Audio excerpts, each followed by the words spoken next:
Hi, everybody. My name is Steve Zurinsky. I am president of the Society of Australasian Specialists. I am treasurer of the Fellowship of Samoan Specialists. I'm sorry, not treasurer, secretary.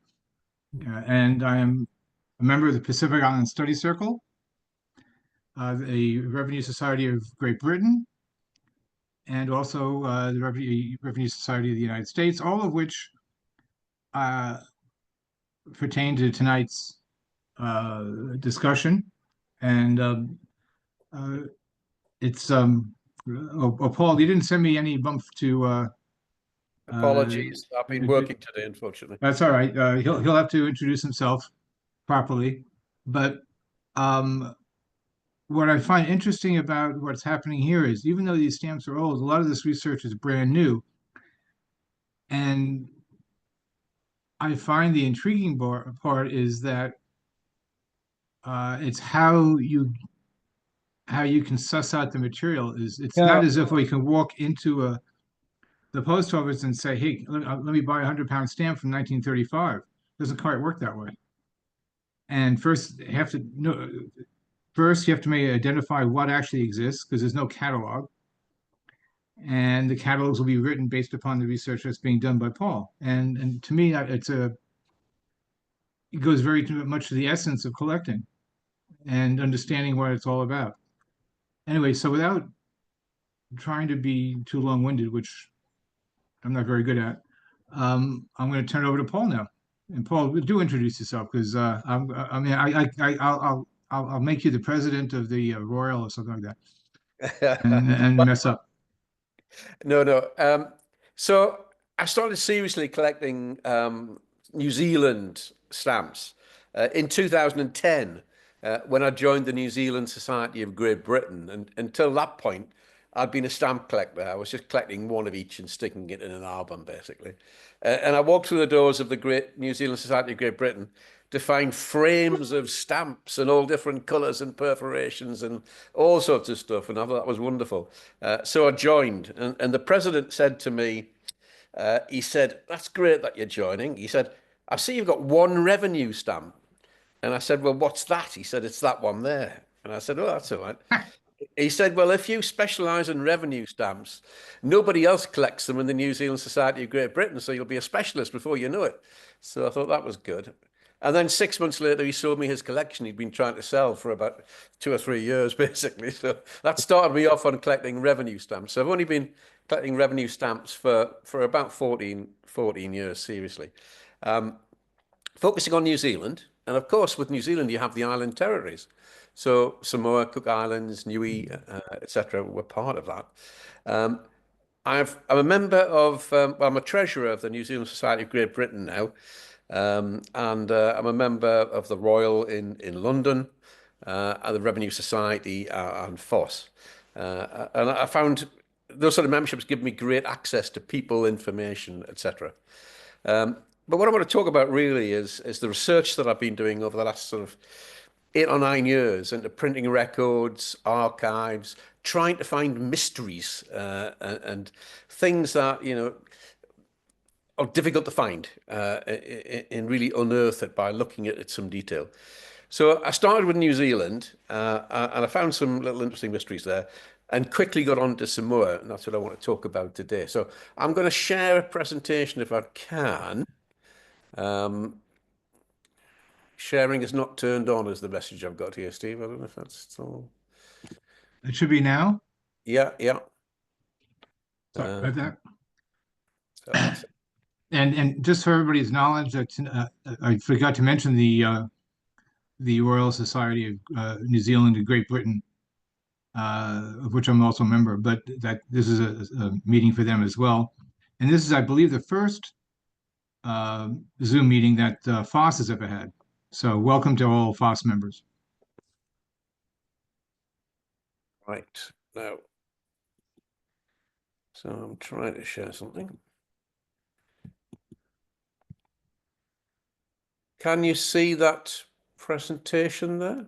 It says Zoom. You shared the wrong screen, I would bet. Yeah, I am.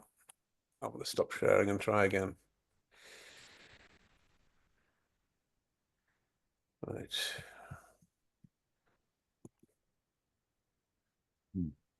Oh dear. I think I might have been lost.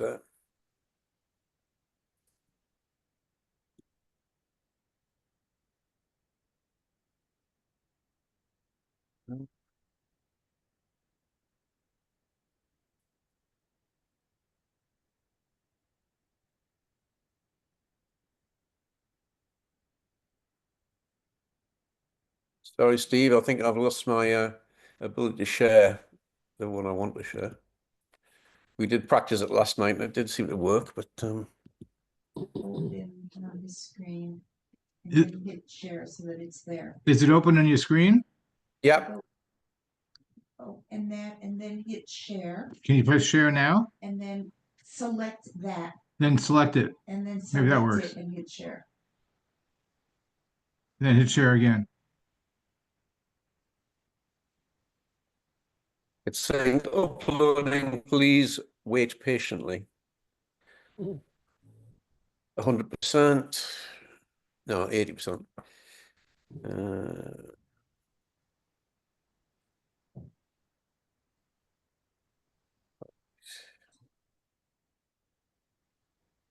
Has that appeared? No, it's still you. Apologies for me. Okay. I'm a bit worried that if I try to do anything, I'm going to knock myself out of Zoom, actually. But just come back when you do. No big deal. Yeah. Yeah, I'll do Agreed. that. Come on, buddy. I shall do that. Can't mark it. Keep talking, Steve. Oh, well, okay. Well, I also find personally what Paul is doing is quite interesting because I do collect New Zealand arms and fiscals and revenues. So there's more than one person in the New Zealand Society of Great Britain that collects revenues, Paul. The guy just didn't wasn't fully informed. Um, anyway.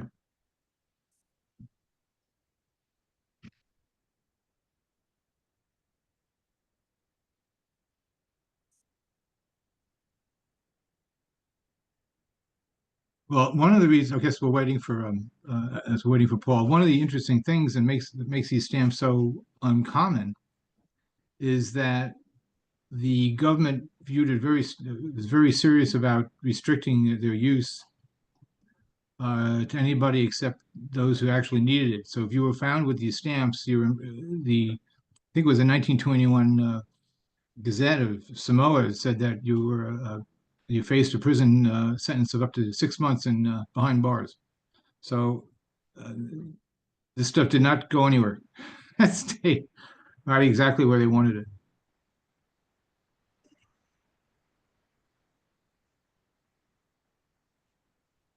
Nearly there. Nearly there. Paul, are you around?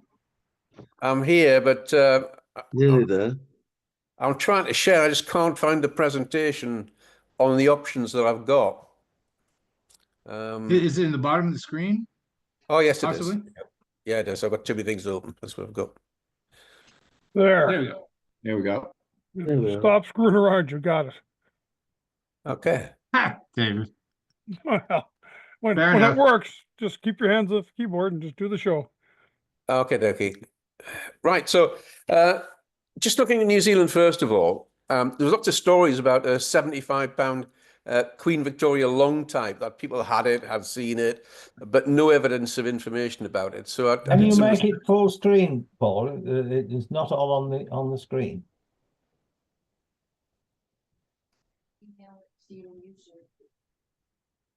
It's PDF. It's PDF. PDF, Mike. That's it. That's all. That's perfect now. That's better. Okay. I'll try and center it up. I've got to scroll down on a PDF rather than a PowerPoint where I can go from page to page.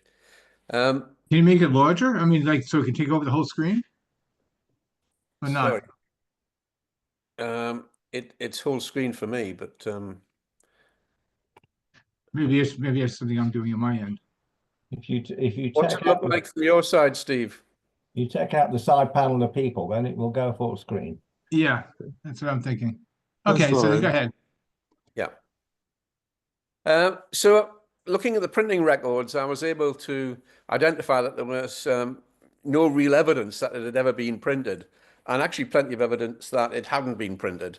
And so I issued an article effectively challenging anyone who had one to come forward and prove it wasn't a myth or a fake, etc. And that was about 6 years ago, and nobody's come forward with that evidence. But pretty hard evidence that it just didn't exist. But yet stories were going around that someone had once had one, hadn't got any image of it, had sold it to someone, didn't know who they'd sold it to, etc., etc. But I think most of the expert collectors in New Zealand now agree that it probably doesn't exist and it should be removed from the catalogues, the revenue catalogues that's in there. I've been searching for this very high value gold New Zealand stamp duty stamp, which has a value of £190,225 from 1914. This is a mock-up of what it would look like. I've been able to find the actual will document of the lady concerned, but unfortunately, the stamp just isn't attached to the document anywhere. I've been all through the Christchurch Museum, library, archives, etc., and she lived in Christchurch. She left most of her money to an English gentleman in the Isle of Man. So my next trip is heading off to the Isle of Man to see if I can find the relatives that may still be alive of the family, and see if I can find it that way. But at the moment, it's still an unsolved mystery, basically. Rare Samoan. Paul, just Yep. one question. Yep. Have you tried the lawyer in Christchurch who dealt with that will? You would not expect the will to be handed over Yeah, to yeah. the person. The will would be retained by the executor. What I did was the lawyer doesn't exist as an existing legal firm. It was merged in with a number of other legal firms. And I wrote to them. I haven't actually visited them, but I wrote to them and spoke to their archivist, and she wasn't able to give me any information about it. They didn't seem to have any information, but I didn't actually go and camp on the doorstep. So that might be the next bet next time I'm in Christchurch. Actually, just go in and have a chat and sit down and see if I can explore that further. That's not just stuff. Yeah. Okay. So while I was looking at those archives, I found evidence that there were also some rare Samoan stamps in the documentation. And looking at the detail of that, I found evidence of individual stamps being printed. Now, normally you get stamps which are printed in sheets of whatever size, but these were overprints and done individually. So that's what I'm trying to look at now, and I'll say a bit more about that in a second or two. But for those of you who don't know, and I'm sure most of you know exactly where Samoa is, it's roughly along the sort of height of the top of Australia, and it's about a 4.5 hour flight from Auckland, and about a 4.5 hour flight from Brisbane, basically. And the main islands, this is where I've been, is Upolu, and I've stayed at Apia, driven all around the island, but I have not yet been to Savai'i, and that's where I'm hoping to go to as well next month when I make my third trip to Samoa. Small island, very small population. There's probably more Samoans living in Australia, New Zealand, and other parts of the world than there is actually in Samoa. So you could probably double the number of Samoans if you take into account people living in other countries. I've visited Samoa twice already, and the first time was in 2023. And it was after I'd made an exhibition in New Zealand of Queen Victoria long type stamps. And I managed to scrape a gold medal as a result of that display. And the feedback from the judges are, well, you haven't got any revenue documents from Samoa. And I kind of said, well, if I could find one, I would have one, but I've not been able to find one yet. And that then led me to actually go to Samoa. So I went to Samoa, and one of the first things I did was I thought, well, I'll advertise in the local Sunday newspapers. So I drafted this advert, or wanted advert. It was a half-a-page advert in a Sunday newspaper, and I put this in the newspaper about 2 weeks before I went.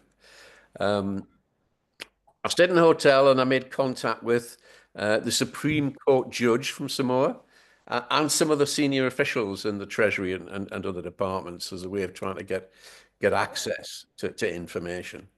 And the things I was looking for in particular, just looking at this sheet, were in terms of revenue stamps, the Supreme Court Samoan stamps.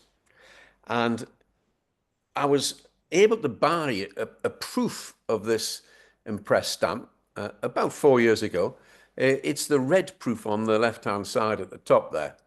And I saw images of used stamps in articles and journals, but I wasn't able to acquire any. And none of the dealers that I spoke to really knew anything about these stamps at all. They appear in Barefoot, described as American Samoa, circa 1920, which is proven to be wrong. And they actually come probably in around about 1890, early 1890s. And I'll say more about that in a minute or two. So that was the first area of research I was particularly keen to find. The second one was Queen Victoria long type stamps. And as well as the normal stamps that you get, £1 up to £2, there was talk about a £5 printing production and a £20 yellow also being printed. And Graham Robertson had written about seeing a £5 in the government department that dealt with land duties, but he wasn't allowed to take a photograph of the stamp. They showed him it, but they weren't allowed. They didn't allow that. So I was trying to find that. Then the next ones were the arms stamps. And this is the latest exhibit I'm actually taking to New Zealand next week. And I'm displaying that on behalf of the Royal in London. I'm a member of the 4-person team from the Royal, taking part in the Royal PEX exhibit. And I'm exhibiting these arms stamps. One of the things I managed to buy at auction, probably about 7 or 8 years ago now, was £100 Western Samoa overprinted stamp. And I've not seen anything about it in any of the catalogues. And I shared this with Barefoot, John Barefoot, and he's now put it in the catalogue. But then I did find evidence of telegrams saying, can we have these stamps, and confirmation that they'd actually been printed. So I knew they'd been printed. But I was trying to find more values up to £1,000, and that was my third area of research. And then the fourth area was Steve kindly showed me these stamp duty stamps and sold me some as well. So more modern stamp duty stamps. And the one I haven't got yet is the £1,000 overprint. So I was trying to get those as well. So that was the advert I placed in the press with very little response, I will say. I think I had 2 mild inquiries, but I used that actually everywhere I went. I would get a big photocopy of A3 photocopy of this advert to show people and leave it with them to see if they could find more evidence about this. When I went to the Supreme Court judge and asked him about these Supreme Court stamps, he looked at me and said, "What Supreme Court stamps?" And I showed him, and he said, "Well, I've never seen that before." So he then got the head of the department from the Justice Department in, and he said, "What have we got about these?" And he said, "Well, I've never seen that before." So nobody in the Justice Department has seen these Supreme Court stamps. So there's real missing bits of history from Samoa's past, which I'm hoping to try and unearth and bring to light and share with Samoans. So in terms of the rarer Samoan revenues I'm particularly interested in, and if anyone on this call has got one of these, please let me know. On the left-hand side, Barefoot lists a Samoan shipping and customs label, which has got the 5-penny stamp from 1895, is part of the central image. Now, I've not seen that stamp, and I don't know who's got it, but it would be good to get a better quality image of the stamp. So if anyone has got it, if they could provide a better scan, I'd really welcome that. So this time round, I'm going to be asking particular about this company, what's happened to it since then. Is there any records about that? So that's my next call. The central one, you see the used examples of the 5 Supreme Court stamps up to $20. And you can understand why Barefoot originally said they might have been from American Samoa because of the dollar. Yeah. See, that was Yeah. used. But that is not the case, and we can demonstrate that. Queen Victoria duty stamps on the right-hand side. On that first visit, I managed to get into the same offices that Graham Robertson has done. And they must have mellowed in the subsequent years because they did allow me to get a photocopy of the £5 stamp. There was no way I was going to get to buy the document. You know, these are things that they protect very, very closely. But I was delighted to get a photocopy. It was only when I got it back and compared it to the notes that Graham had made that I realized it was a different £5 stamp. So he saw a different one, but I got this particular image. And I'm still searching to actually get one on document if I can. So that's further research. And also the £20 yellow, I've still not seen an example of that. Far fewer were printed, and I'm trying to find that. So that's another task. On the bottom right there, you will see the £100, the £20, the £10, which I've got. And on my very last visit, I placed the same advert again, and I got a call from a family to say, "Oh, we've got a document. It looks a bit like the one on the advert." And I said, "Send me a photograph of the stamps." And out came this £50 Western Samoa overprinted stamp, which I'd never seen before. And I said, "Oh, yes, please, I'm very interested." And they came to breakfast, and I gave them a very fair price for it. They were very happy with it. And that's the only document I've bought from a family in Samoa. I did go into some legal offices, and one of the lawyers there was about to burn some documents. And he said, "Oh, there's some stamps on these. You might be interested in those." And he showed me 5 documents, mainly more modern ones. And I said, "Oh, I'll buy all of those off you." And so we negotiated the price, and I came away with 5 documents. He was happy as Larry because he was just about to burn these. And I was happy because it started to add up the number of documents I had with actual Samoan stamps on. So nothing brilliant, but good background information. What stamps were there on those documents? Yeah. There was some of the fruit stamps that we talked about. Oh, from the 70s. Yeah, there was a £500, $500. $500 and a $50. There was some some ordinary stamps which had been used for revenue purposes from the 1950s. There was a Queen Victoria long type stamp at low value and a low value arm stamp. So nothing to shout home about, but used. Sorry? But used on document. That's good. Yeah, used on document. And these would have been burned. And the common practice is that they would burn a lot of this material. So I went into the Treasury Department on my last visit and asked if I could see their files from the 1930s and 1950s. And the archivist said, "Well, he says, we've destroyed everything since prior to 2004, he said." And I just gulped and said, "What do you mean destroyed them?" He said, "Oh, we burned them." So I thought, "Oh, well, there goes a lot of stamps up in smoke." So yeah, it is hard to find this stuff when you're actually in Samoa. So the research I've done on these Supreme Court, I've just set out some details here, and you can see I've now got 3 mint examples of the stamps as well as the proof, but still no used ones. And having talked to George James from Stanley Gibbons, we certainly believe that they were printed at Somerset House in the UK. And to give you an example of something similar, you will see strips of 5 stamps on the right-hand side. And these are overprinted with numbers and in dollars. And these were produced for the Inland Revenue. And they were in strips of 5. And the numbering on the stamps that we've seen from Samoa would indicate that they were also printed in strips of 5, but with different use of colours.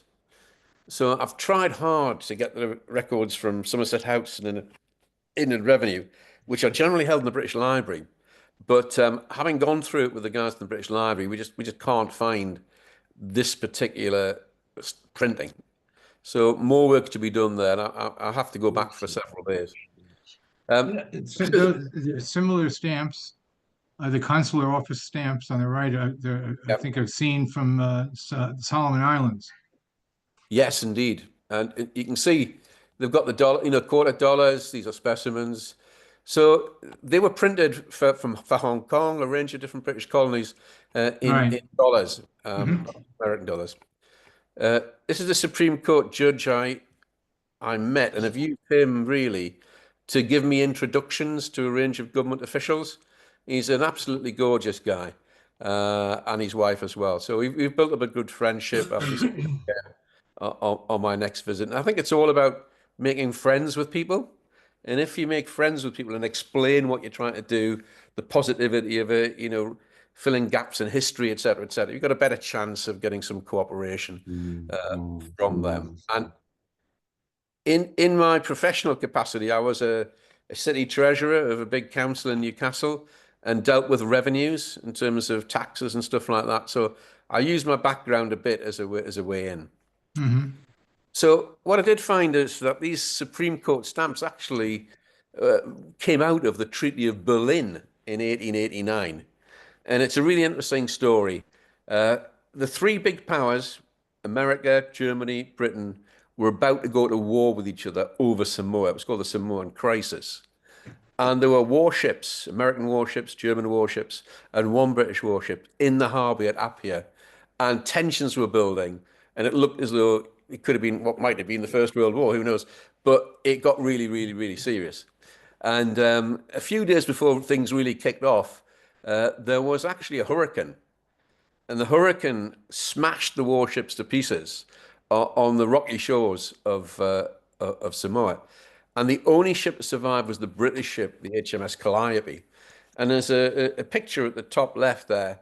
She managed to get steam up and steamed past the USS Trenton that was wrecked and came back when the storm had subsided to help with the rescue efforts, basically.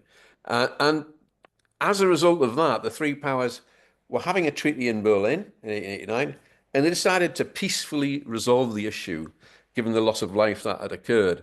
And they effectively agreed to jointly administer the islands between all three of them, restore the king that had been kind of deposed by the German administration previously, and operate it as a kind of a joint administrative arrangement in 1889. And there was a tax schedule attached about taxes that were going to be raised. And in it, the words were inserted and could be shown as being paid by the use of stamps. And this was an insert in the schedule from the original draft. So clearly there was this intention to issue stamps. They appointed a first Supreme Court judge and Chief Justice. It took him about a year and a half to get to Samoa. But it looks to me as though these stamps were printed to enable his administration to raise revenues for the king and for the island. And so I would expect them to have been printed around about 1891 and possibly used right the way through to 1900. In 1900, there was a complete change. The German administration wanted control. Another deal was struck. And American Samoa was formed from one part of Samoa. German Samoa was formed from the rest. And Britain was given some colonies and some land by Germany as part of the deal. And kind of that started the split of American Samoa and Western Samoa. And the German administration, I'm assuming, decided not to use these stamps. Now, that's the research I'm doing as well this time. I'm going to the German consulate to see what information, what records might exist about them deciding whether to use the stamps or not. Because there would have been a stock of stamps there, and the German administration would have been very efficient. They would have been having correspondence back with Germany about what to do. Should they do this? Should they do that? And we'd like to try and find that correspondence. So that's one of the things I'm going to look for. These are just some of the standard sheets from my collection, just ordinary stamps. You'll notice the kind of the rare 5 shilling with the Samoa overprint at the top there. We know that there was only one sheet produced with this error overprint at the top. On my second, end of my second visit, when I got back to New Zealand, I managed to, a friend of mine said, "Oh, I've got this document you might like. It's a travel permit, and it's got one of the rarer 2 shilling long type stamps on it." So that was nice. And I put that in one of my exhibit pages alongside a photocopy, and I've made sure it is a photocopy of that £5 stamp. I'd love to replace it with a real stamp, basically. The museum in Wellington, Te Papa Tonga is an amazing facility. And they house the post office collection. And in the post office collection, they do put some stuff online. But also they have envelopes of stamps behind the scenes that people haven't looked at for 30 years.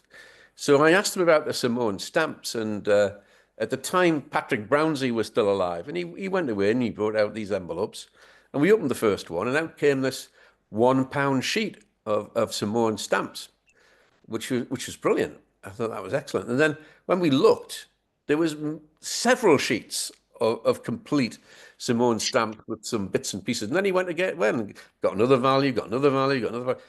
And there's just a lot of stamps still held in to Papa from the collection of the post office. And I thought this must have been the residual stock that, that must have been returned from Samoa when these stamps were no longer going to be used in Samoa.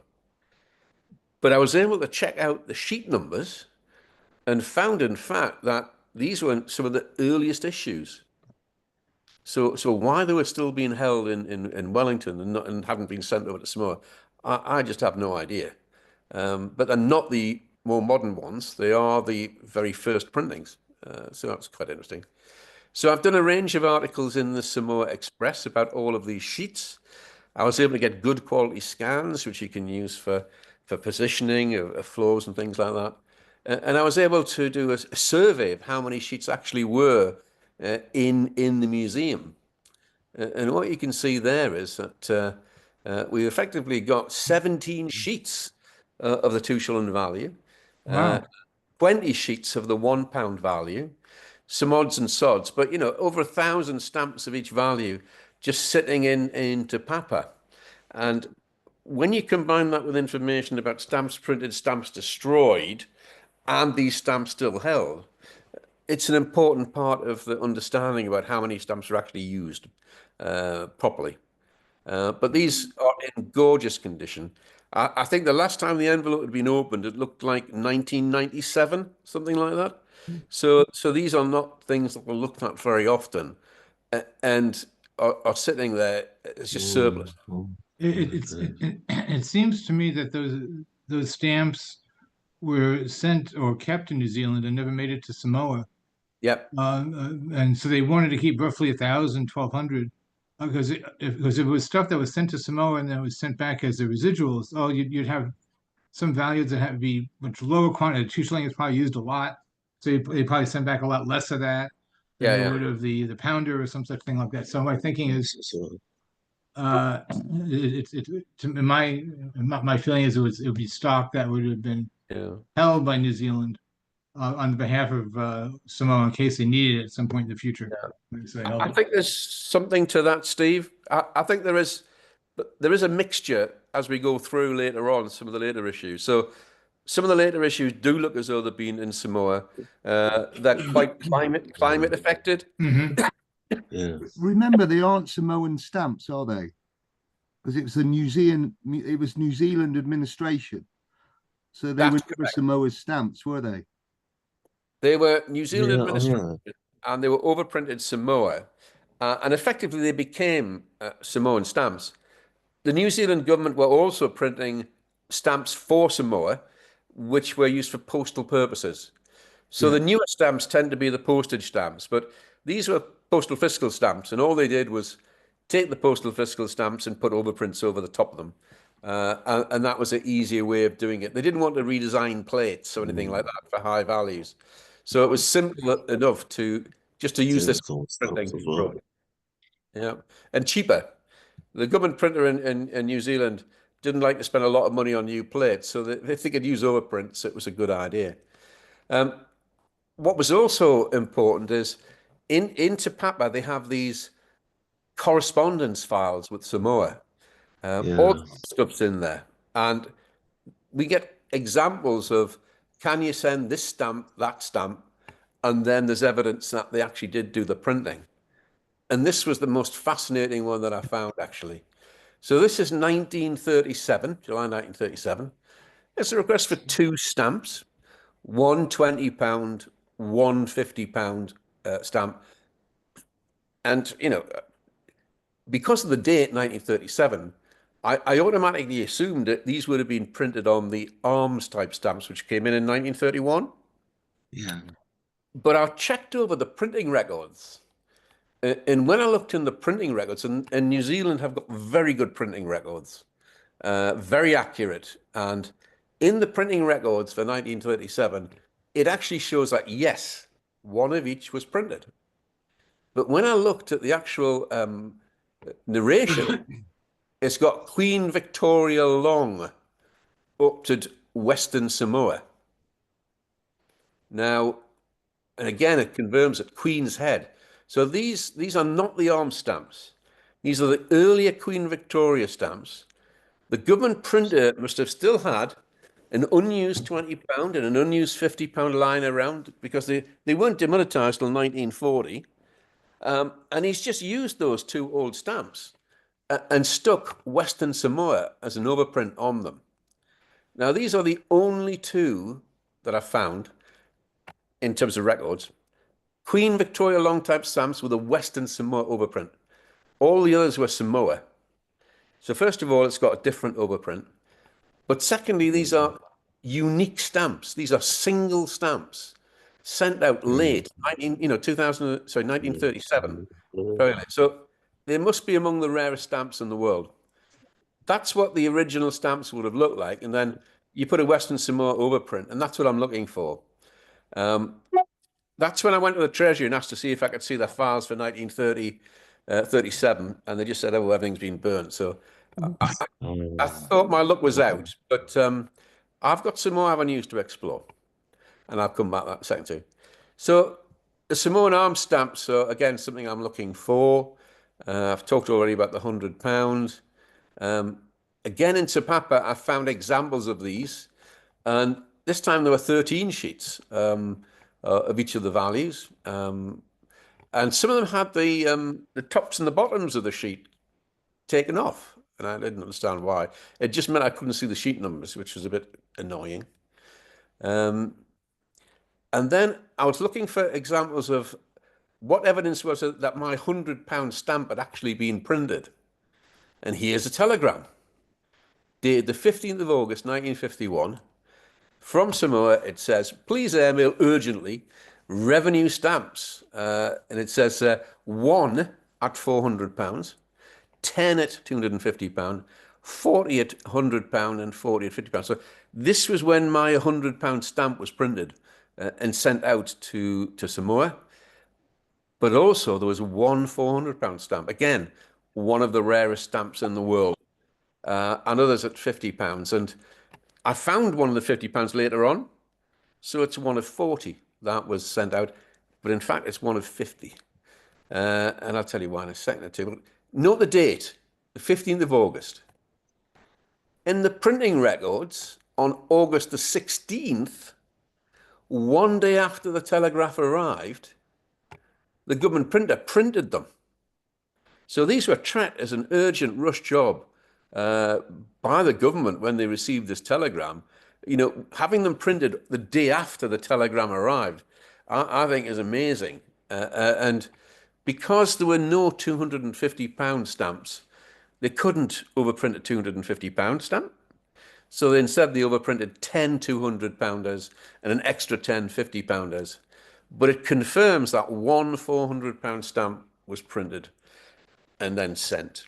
And that's what I'm trying to find. evidence of that one £400 stamp.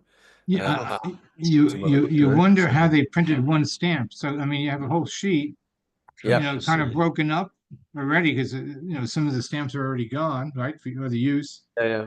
And then they take it and they put it in some kind of setting, and someone sits there and figures how to do the typeset. Pretty intense. Yeah. And what you'll notice is, and when you see this in a minute, the £100 and the £50 I stamp, that stamp that I've got, are all in quite heavily inked format. So that Western overprint device, they heavily inked it to do this print run, and they would have applied it to all those stamps that were printed. And it looks very different from a normal print run, and you'll see that in a minute or two. So these are rare stamps, and 50 of the £50, 40 of the £100, 10 of the 200, 1 of the 400, 10 £500, and then 12 £1,000 stamps. Very small numbers. So these are really, really, really rare. So I found the 100 and I found the 50. I need to find the others on my next visit. This was the document, a blow up of the document that I found.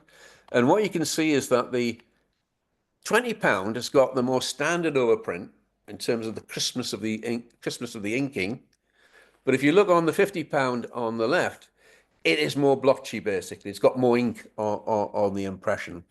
And that's because it was done in a rush. And one day, small numbers, plenty of ink on the stamp, basically. Can I disagree with that? Yep. I disagree with that. I think the reason the 50 is blotchy is it was done on a hand press, as probably were the other stamps, whereas the £20 would be done on a regular electric press. Right. So that's news to me, because I don't understand the difference between the presses. So that sounds a really interesting line of inquiry. Have you got more evidence about the use of the hand press? Well, I'm a printer. This is how I would do it if I was given that Yep. job. If I worked at the government printer, they said print one of this 400 stamp and print many sheets of the £20 stamp. Well, the standard thing for a printer to do would be to use the machine to print the mini sheets and use a hand press to print the one off. I mean, the hand press would also have been used for doing those gold ones. Yeah, it's cold. You've got 10,190 pounds. You'd do it by hand. You wouldn't do it on a machine. Do you think it was a different actual form for the overprint as well, because the lettering was a bit thicker? Yeah, totally different. Yeah. Okay. Now it can't be something that they made up on the day, because there wouldn't have been the time to make it up on the day. So they must have had this Western Samoa thing ready to go, but they've, as you say, they might have applied it from a hand press. So if I just move on, so yeah, in terms of, actually, I'll just go back to this document for a minute. When I had the discussion with the family, I was very conscious of their sensitivity about the document. And what I basically said is, to help with that whenever I use the images of the document, I would either hide the family name or I would redact the family name, so that nobody would know the name of the family that the document came from. And that seemed to be something they were very happy about. So I think that helped them to decide to sell it to me. And that's the line I'm taking with all my document purchases. The last time I was there, I got information about a stock of revenue documents in a legal office. And I visited the owner of the stock of documents, and she told me a very interesting story. And these documents were in a legal office, and it was one of the lawyers that dealt with the bigger transactions. And he passed away probably 30 odd years ago. The legal office was empty. Sorry, it was closed, not empty, closed. And it was part of the office building that their family owned. There was a cyclone hit, destroyed the building substantially. The emergency workers came round. and started to pull the stuff out of the offices and chuck them into the soaking wet road in the car park. And they chucked these legal documents into the road or the car park of the building. And she was aghast at these legal documents, which she knew would have sensitive information in, just being treated that way. So she instructed her kids to gather them all up, put them in egg boxes, and they've been in a safe in another building ever since. And we had a good conversation, and she was really wanting to find a way of addressing this issue. She didn't want to leave this problem for her children. So I've agreed to go back with her and to go through the documents to see if there's anything really interesting in there. And then to help her in terms of any negotiations, or she's going to help me with any negotiations with the ultimate owners of the documents. And I went through one egg box when I was there last time, and there was some interesting stuff in there. There was a few of these 20-pounders in. I couldn't find anything more than £20, but I couldn't buy anything from her because she insisted that she needed to talk to the families that own the documents first. And hopefully on my next visit, I will actually go through many more boxes, try and find some more interesting stuff, because I suspect it's one of the few caches of Samoan revenue documents that now exist, given that they tend to burn a lot of files, etc., etc. So it's a really interesting exploration I'm going to do, hopefully, in the next few weeks. So that's part of the research I'm going to do. I've been in discussion with the museum in Samoa about sending a reference set of whole sheets out to Samoa to form a reference collection in Samoa. They did have a reference collection in the post office at one point, but there were fires in the post office, and most of that has been destroyed. So they no longer have a reference collection in Samoa of Samoan stamps. And Samoa have built recently a new museum and a new archive. And they do not have a lot of exhibits in that museum and in that archive. And so those discussions have started. I'm trying to find out where those discussions have got to. The person in charge of the Samoan collection is from Samoa. She's a Samoan lady, a very, very important Samoan lady. So I think there's some potential traction there. And the museum director was going out there last autumn to try and see if she could negotiate it. But these things, I think, take an awful lot of time. So I'm trying to find out where they are. Yep. Have they changed the address of the museum and archive? Yes. Because their Samoan Express got sent back last time. How long ago was that? It was the December one. I don't think they'll have changed the address in December, but the new building looks to me to be about 3 years old. Oh, it was the first time it's ever come back. Right. Okay. So, okay, all right, I'll find out. Can I interject here at this point, Paul? Just a couple of typos in the middle there. As a rabid Scot and a fan of Robert Louis Stevenson, Yeah, yeah. is Louis, not Louise, and is Stevenson with a V. Yeah, yeah. You're quite right. You're quite I right. was wondering about that. I was looking it up later. Yeah, Yes. yeah, yeah. I'll correct that. Apologies. Apologies to my Scots viewers. I went to Samoa as an aid package way back in 1963, following in the steps of Robert Louis, having been brought up on his child nurses and all the rest of it. Yeah. Well, the estate's impressive, isn't it? And you went up to the house. So one of the things I'm trying to find is when he passed away in 1894, it was right at the time that these Samoan Supreme Court stamps should have been attached to any documents relating to land transfers. So the sale of his estate and its acquisition probably should have had these stamps attached. So I've asked the question, where are the sale documents? Who's got them? And the museum in Samoa hasn't got them. That was confirmed by the museum curator. But she agreed to ask the trustees, who are based in Utah. I think they're Mormons, and I haven't yet had an answer as to where those documents are, but it'd be fantastic to see images of a Robert Louis Stevenson will or estate transfer with these documents on, because it would prove the date. At the moment, all the used stamps are undated, so it's very difficult to prove exactly when they were used. So that's one of my lines of inquiry. I went to the churches, I went to the missions, I went to and asked them all to look in their archives, but I didn't have time to stay and find out what the results of that were. So I'm going to be revisiting all the major landowners this time round, and possibly also going to American Samoa to Pago Pago. I've got a few days spare. So lots to see and do. That's just a picture of me in Samoa with the hottest ticket in town. And these are Samoan fire dancers, and they do a fire dance show once a week in Apia, basically, just to prove I was there. So yeah, lots for me to see and do. And the other thing that I think would be of interest to Samoan collectors is it's coming up to the anniversary of the first express stamp, 150 years.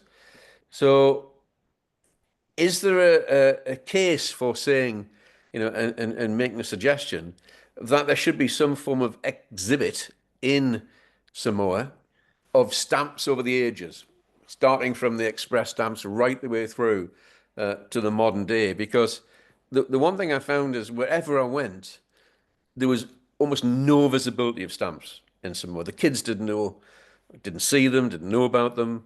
The government departments didn't know about them. So there's just very little visibility. There's a new postmaster general or postmaster in Samoa. I've not met yet. I'm attempting to meet him. So you've got this half-empty museum.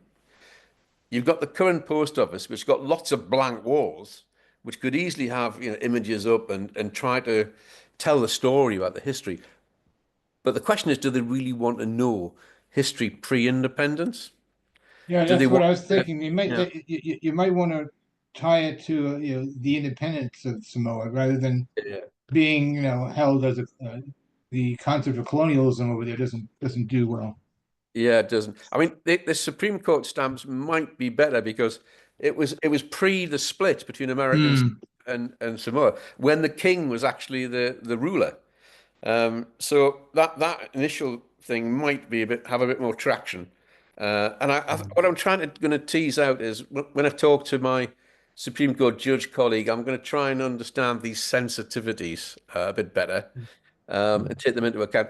I've also made good friends with the Rotary Club. I'm a Rotarian, and the Rotary Club in Samoa is reasonably active. So I've been there every time, and I'll go there again. And there's just some nice people there to talk to, and they can give me some information and clues, including someone from the German consulate. So I'm trying to get interested about the German archives. Hopefully, they will help me. And that was really it, Steve, in terms of a quick canter through some of the rarities that I'm looking for and some of the information, but how difficult it is to find that. So, I've already had 2 visits, only found a couple of documents. This time I'm going for 3 weeks or 4 weeks, might be extended. If I can get into that cat of revenue documents, I'm hoping to find a lot more. Whether or not I'll be able to buy any of them, I have no idea yet, but at least she will allow me to take images. So I can take scans, photographs, images of any of the stamps that I find, as long as I take out the family names. Yeah. Can I ask you a question about the humidity in Samoa? Is it a very humid country? Indeed, it is. So the temperature Might it when be I was there, yeah, might it be dodgy in terms of getting mint stamps from Wellington? yeah. So the climate is very humid. That means effectively that in terms of the storage of stamps, it's a problem. And they were Yes. getting affected by climate. When the New Zealand Expeditionary Force took over the administration of Samoa after 1914, they did find piles of documents in buildings. They were infested with that had been eating them. There was, climate. So what they did is they actually took all the old records they could find back to Wellington to try and preserve the documents. And there is a collection of the older documents in Wellington that have been preserved, which is worth a look at. I've had a quick look through. Not many stamps on them, unfortunately. But they're the oldest stamp. So they're the oldest documents, relevant documents that I've found are actually in Wellington.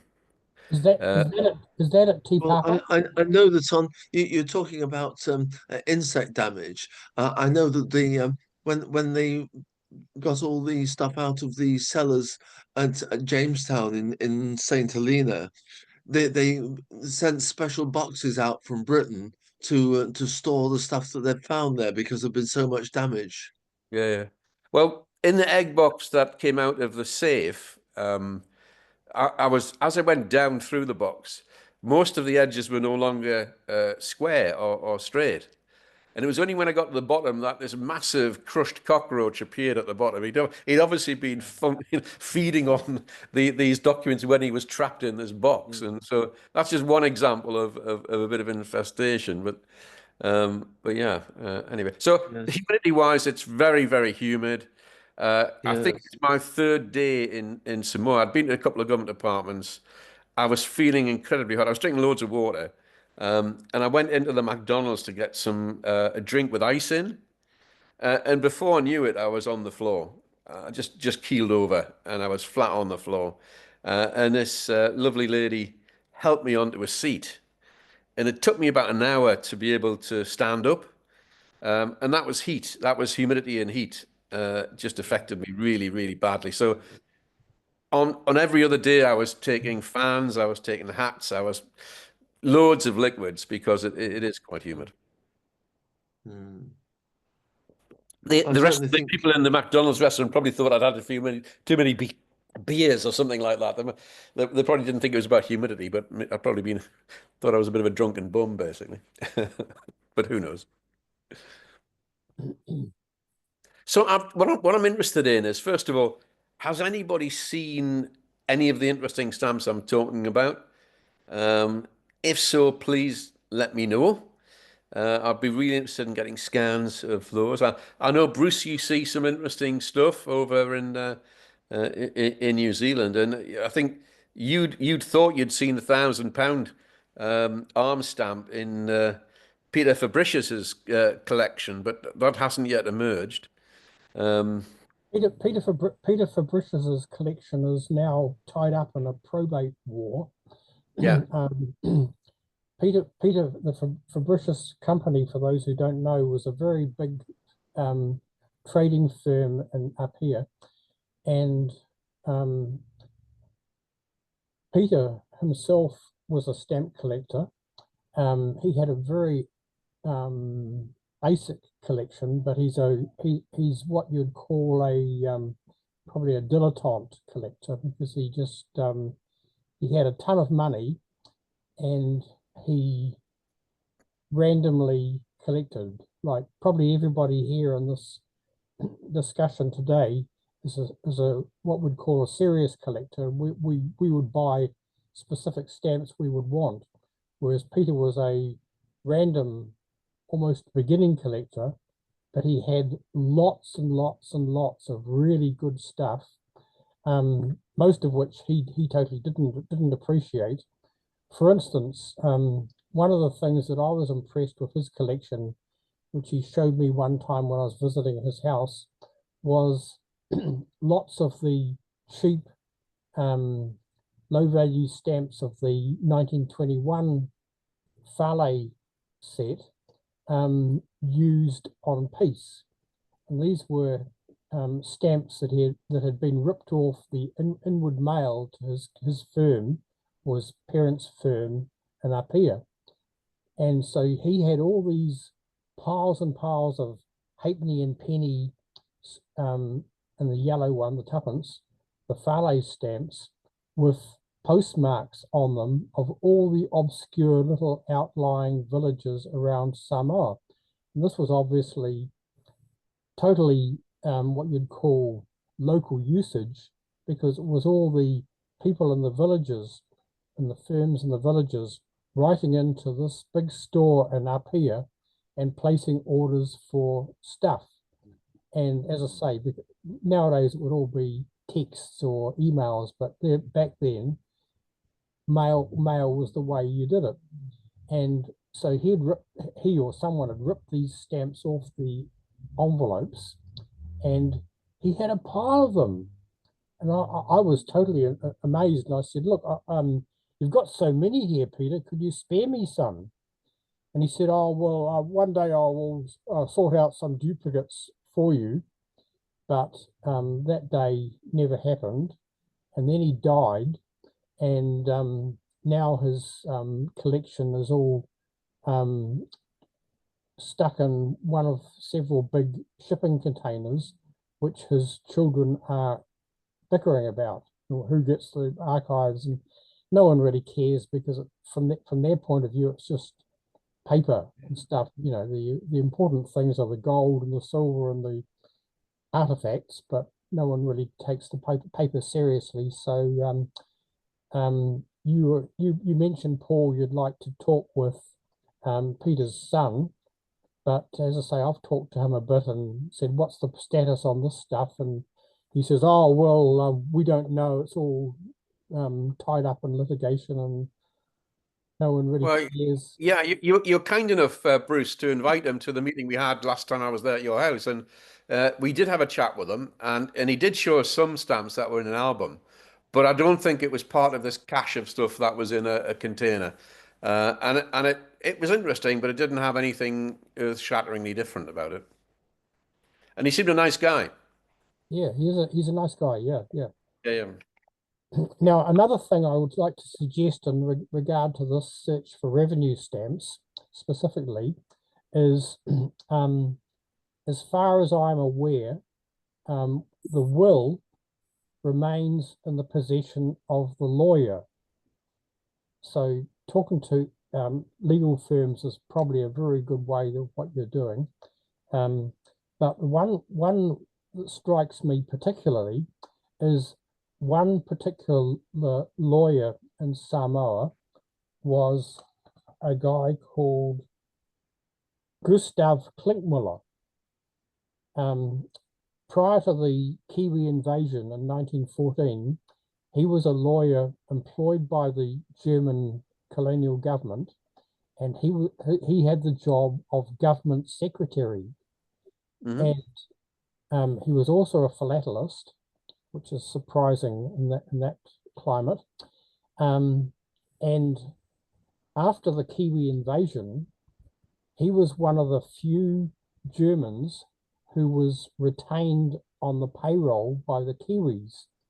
And this was because he was trilingual. He was fluent in German, English, and Samoan. And consequently, the Kiwis kept him on so he could translate the old German laws and stuff they needed to know about. So he was one of the Germans who was not deported from Samoa. He was allowed to stay there, and he then, no longer being employed by the German colonial government, he then opened up his own law firm, which was called what's his name? Sorry, Klinkmuller and something. Okay, that's a good avenue to explore. So I need to try and find out where that legal firm now is in terms of its current offices. Yeah. Donald Mee was very keen on researching Klinkmuller, and he located on a visit to Apia the graves of Klinkmuller and his wife from about the 1930s. But the interesting thing was, I met one of Klinkmuller's descendants recently, and this was a guy who was, I was sitting in his office reminiscing with him, and he said, "Oh, well, some of my ancestors were in Samoa. They were in the German era." And I said, "Oh, gosh, well, what was the surname?" And he said, "Oh, the surname was Klinkmuller." And I had seen in an auction catalogue and purchased in New Zealand a first day cover of the 1935 stamps of Samoa of the Silver Jubilee. And it was rubber stamped addressed saying, Gustav Klinkmuller, Government Secretary, up here. And so he'd kept his old rubber stamp and just used it on the first day cover. And so remembering this, I said to this guy, gosh, would that be Gustav Klinkmuller, the former government secretary? And the guy was flabbergasted that someone like me would know this detail about his ancestor. And he said, oh, well, yes, that's the one, you know. Anyway, so we chatted a bit. And so this, when you're next in Auckland, Paul, I can give you an introduce to this guy because he's still around. He's quite elderly, but and I still know him. But the other thing was that Klinkmuller was very, very avid in collecting up interesting examples of stamps, in particular the GRI overprints, which is what many Samoan collectors, including myself, are avidly keen on. And so Klinkmuller apparently purchased a lot of these, including blocks and stuff. And these have been, we're sort of trying to work out what actually happened to them. But apparently they ended up in the hands of a woman in Auckland. And round about the 1970s, she was advised by somebody, we don't know who was a philatelist, look, this stuff is really quite good. You should put it on a display and put it in one of the national exhibitions. And I think Don Mee was a bit more familiar with this than I am, but he's now departed, sadly. But apparently one of the exhibitions in New Zealand had, around about the 70s or so, had some of this material from Klinkmuller's collection on exhibit.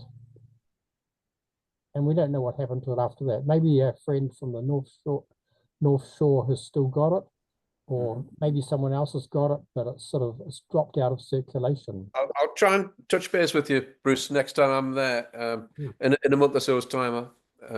So what I'm going to do, Paul, is I'm going to send you the phone book from Apia from 1932 or so. Oh, great! It's one page. Yeah. Oh, right. And what's interesting about, I mean, it's very funny. You're going to see it, but what it does is it'll give you a good sense of who the big mahas were. You know, the players. Yeah, yeah. And so you'd want to really try to find out whether it's an individual, you know, a wealthy person, or, you know, a business. You'd want to find out, you know, try to trace the descendants to go then to go backwards. And what I find is talking to some of the locals, they will know exactly where whose auntie that is. And they'll know all of that. Yeah, yeah. Yeah, so much better than you can ever possibly imagine. Because remember, they live on an island. Yeah, you know, it's not as if they can go anywhere. The one thing know, they're stuck with it. Yeah, absolutely. That'd be great. I mean, the one thing I wanted to know before we finished, Stephen, is if there was the possibility of some sort of exhibition to promote Samoan stamps in about 1927, how many people would be prepared to contribute material that could be scanned or part of an exhibit, or even take some stuff over if there was to be a big exhibit in the museum over there? I'd contribute something. Yeah, I think it's something that FOSS could easily, you know, coordinate and talk about in further discussions. But I just think it'd be really nice to have something that the local people could really understand about some of the history, even if it was colonial history, you know. But it just seems to be a shame that it's lost at the moment. I think between us, Paul, we could get something, couldn't we? Yeah, yeah. Can I ask a question? Oh, sorry. Sure. Paul, hi. I'm Ricky. I'm new to your group. Hi, Ricky. Just a question. There were a lot in 1877 to 82 on the revenue stamps. there were a bunch of forgeries that took place. Are you finding any forgeries in all your stuff now? The revenue stamps tended to, well, the earliest revenue stamp I think was about 1894. So the earlier ones, they just don't seem to exist. That I found. I'm talking. This is from my collection. In my collection, I have between 1877 and 1872 3 forgery stamps. Is that New Zealand or is it Samoa? It says Samoa. Ricky, you're talking about express stamps, aren't you? I'm talking about the express stamps. Yes, sir. Yeah. Oh, there's I'm lots sorry. of reprints. Yeah, lots of reprints and forgeries. Yes, absolutely. But are you finding it in all your research and all the material you have? Are you finding there are any at all? I mean, the best information I've found is the Ordenweller book around that. Beautiful book. And it gives examples of genuine sheets. And it talks about, the forgeries. It talks about the reprints. There's also another book which is out there which helps to identify these very carefully in terms of individual little marks that are on the stamps. And there's a lot of danger. There's a lot of them out there. I found it in the Billings book in volume number 43, page 508 to 9. So that was a good research place. Absolutely. Just interested because I like revenue, but I have more of the express. And thank you. It is express. So what I'm not sure about is yet whether those express stamps might also have been used for revenue purposes. They were obviously aimed at post, but was there a tax at that time that they would need some stamps to show evidence of? And I haven't yet found what happened before that Treaty of Berlin, whether there was a piece of legislation that required the use of stamps on the tax. So I've got to go back in time and understand what the legislative framework was prior to the Berlin Treaty. Well, then there's also the Davis stamps, but those are typically done to mail. Yeah. So I don't think it was like outside of the government in a way. Yeah. I don't think it was. He raised revenue to promote the delivery and mailing of mail. With the Treaty of Berlin of 1900, or 1899, 1900, when the islands were partitioned between West and East, with typical German efficiency, I'm pretty damn sure they used German stamps on the documents that followed after 1900, and not the Samoan Supreme Court ones that you had earlier. I reckon they would have finished with the colonial. The Germans would have used their own stamps on all documents from 1900 to 1914. It'll be. I would agree. Yeah, because it would demonstrate I would the fact agree, that islands. Alex. I mean, what I would like to find is some sort of correspondence about that time, about this topic, which might actually have listed the number of stamps still in stock at that time and before they were destroyed or whatever happened to them. And with typical German efficiency, you'd think that was correspondence that might still exist somewhere in an archive, whether it's in Germany or in Samoa. So if I could find that, that would be great. But it'd be nice to find some revenue documents with German stamps on as well, so that you can, absolutely prove that. Oh yeah, definitely. Yeah.